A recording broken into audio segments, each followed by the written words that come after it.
This story centers around the outbreak of a terrifying virus that spreads throughout an entire city, turning people into horrific zombies. At the start, we learn that a deadly virus named Rage has overtaken the city, causing its victims to turn on each other in violent, savage attacks.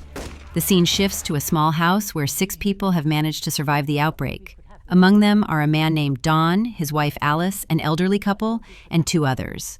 Alice is preparing a simple meal with their remaining supplies, while Don sits nearby, visibly worried. He's haunted by the fact that he had sent their kids on a school trip to France before the outbreak. Since the virus is contained in the UK, the kids are safe there, one small source of relief in an otherwise hopeless situation. The house is eerily quiet. Everyone is seated at the table, but no one speaks. The windows are covered and the lights are off to avoid drawing attention from the zombies roaming outside. Suddenly, there's loud knocking at the door. A frightened, childlike voice cries out, "Please, open the door, let me in, help me." Don, it's a kid! It's a terrified kid, maybe 10 years old. Alice turns to the group and says, "We have to let him in." After a brief, silent consensus, they open the door. Bright daylight floods the room, making it clear the darkness inside was intentional. They pull the boy inside and offer him some food. While talking, he says, "My parents turned into zombies. They were chasing me. They wanted to eat me." Don asks, his tone serious, "How many did you see?" The boy trembles and answers, "A lot." A young woman in the group glances nervously out the window. That's when she hears a low, guttural growl. In the blink of an eye, a zombie crashes through the window and attacks her. The house erupts into chaos.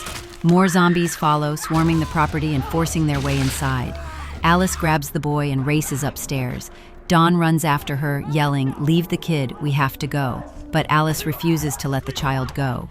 Meanwhile, the elderly couple tries to flee into a neighboring house, but they're caught and killed. Alice and the boy barricade themselves in an upstairs room, but the zombies quickly close in. Dawn, trapped in a different room, shouts, "Alice, look at me, come here." But a wall of zombies blocks their path. Realizing there's no way to reach her, Dawn locks his door. Alice's screams echo through the house. "Dawn, where are you? Help me!" But Dawn silently shuts the side door and escapes through the back. Zombies, crazed with hunger, chase him. As he runs, tears stream down his face. He's overwhelmed with guilt for abandoning his wife. Later, by a pond, Don spots the same boy running toward a boat. But in his panic, the boy slips and falls into the water. Zombies catch him and tear him apart before Don can do anything. In the end, Don is the only one who survives, drifting away in a small boat, fleeing the ruins behind him. 1 month later, the zombies begin dying off from starvation. The military has taken over and is working to restore order. During this time, we meet a military sniper named Doyle, tasked with eliminating any remaining zombies on site. Dawn has been rescued and is now living in a secured area. 6 months pass. Only a few isolated zombies remain. We're introduced to a female doctor researching the virus intensely. The government begins a rehabilitation program for survivors from other cities, but there's a rule: no one can return to their original homes. They're placed in military-run safe zones, closely monitored by the U.S. Army. Among the returnees are Dawn's children. Seeing them, the doctor worries. How will these kids adjust to this life? She tests Dawn's son and is shocked. His eyes are 2 different colors. One eye is partially a different shade. She asks, "Does anyone else in your family have eyes like this?" The boy replies, "Yeah, my mom, Alice, had eyes like this too." Dawn reunites with his kids. It's emotional and he's overjoyed. Living with them in the safe zone, he finally tells them the truth, at least his version of it, about their mother and what happened to her. That night, Dawn's son dreams of Alice. He's scared he's starting to forget what her face looked like. The next morning, after Dawn leaves for duty, the 2 kids sneak out of the safe zone and return to their old home, desperate to find a photo of their mom. The military finds out they're missing, but by then the kids have already made it back. While searching the house, Dawn's son hears something upstairs. He goes to check and is stunned. His mother, Alice, is standing right there. It's the same Alice Dawn had abandoned. The boy rushes to her and hugs her tightly. Soldiers arrive outside. The kids go out to them, and all 3, Alice and her 2 children, are taken into custody. Alice is restrained and brought to a lab where doctors run tests on her. What they discover is shocking. Alice had been infected, but her immune system was so strong she never turned. She carried the virus, but it never took hold. Still, her blood was highly contagious to others. The general deems her a biohazard and orders her execution, but the doctor protests. Her immunity is unlike anything we've seen. If we study her, we can create a vaccine. When Don finds out Alice is alive, he rushes to see her, but his kids are furious. "You told us Mom was dead," they shout. "You said she turned into a zombie, but she's alive." Don is shaken. Only he knows the truth. He had left her behind. He goes to Alice and breaks down in front of her, begging for forgiveness. But then something horrible happens. Don begins to shake uncontrollably and screams in agony. He starts transforming into a zombie.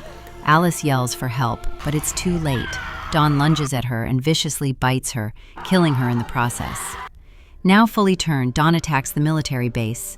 In the chaos, the doctor grabs the children and escapes, racing toward the safe zone. But Don follows. He tears through the gates as panic erupts. Don's son spots him and runs to hide. Terrifying screams echoed from below. Chaos had erupted everywhere. Don was turning people into zombies by biting them, and those infected were spreading the virus rapidly. The entire city seemed to be engulfed in the flames of terror. Panic was everywhere.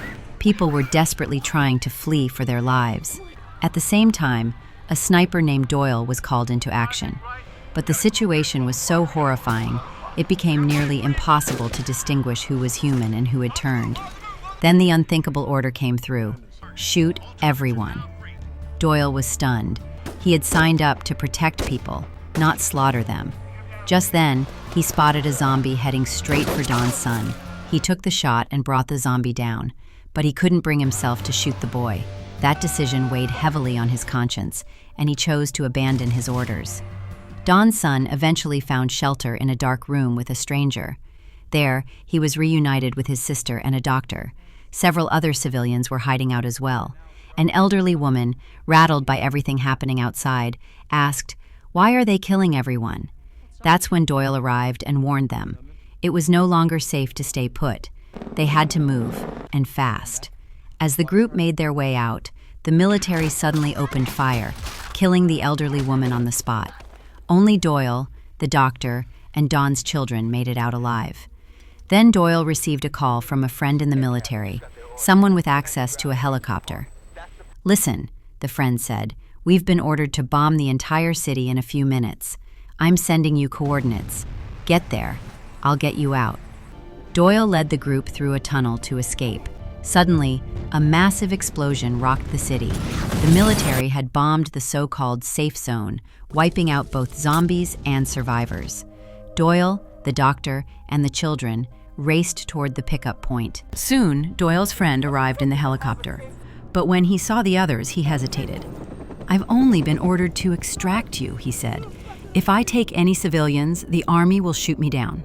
But Doyle refused to leave anyone behind. He let the helicopter go without him, choosing to stay and protect the others. Zombies were closing in fast. The group fled toward the city, only to find that the military had released poisonous gas to kill the infected. It was now deadly for humans, too. To survive, they hid inside a car. Zombies swarmed the vehicle, but the gas took them down, one by one. Just then, an army unit arrived. Their orders were to eliminate anyone still alive. Doyle tried to start the car, but the engine wouldn't turn over. He got out and began pushing it, but the soldiers, unable to tell if he was infected, opened fire and shot him. The doctor managed to start the car and sped off with the children toward the tunnel. But there, Don, now fully turned into a zombie, ambushed them and killed the doctor. In the chaos, Don's children became separated. Don attacked his own son, but the boy, surprisingly immune like Alice, didn't get infected. In the end, Don's daughter killed her zombified father and broke down in tears. The two siblings eventually made it to a stadium. There, Doyle's friend returned with the helicopter. He hesitated, unsure whether the kids were infected. But choosing compassion over protocol, he let them board and flew them out of Britain.